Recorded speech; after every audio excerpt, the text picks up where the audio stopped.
संजय राऊत जे काही बोलतात त्याचं नेमकं उलटच होतं अशी प्रतिक्रिया भाजपचे नेते संजय केळकर यांनी दिलेली आहे। ठाण्यात ठाकरे बंधू ठिकऱ्या उडवतील असा इशारा संजय राऊतांनी दिलेला होता। त्यावर केळकर यांनी आता ही प्रतिक्रिया दिली आहे।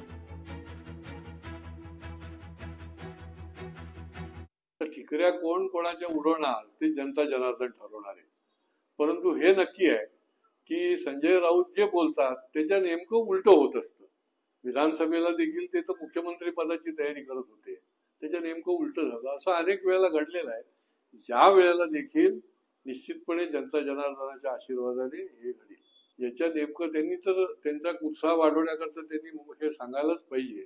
पण प्रत्यक्षामध्ये खऱ्या अर्थाने केंद्रामध्ये असो, राज्यामध्ये असो किंवा स्थानिक स्वराज्य संस्थेमध्ये असो, जनता जनार्दनाला विकासाकडे नेणारा कोण असेल त्याकडे त्यांचा आशीर्वाद आणि कल असतो आणि तो निश्चितपणे आम्हाला तो कल मिळेल। लोकशाही मराठी ऐका, पहा, जागरूक रहा।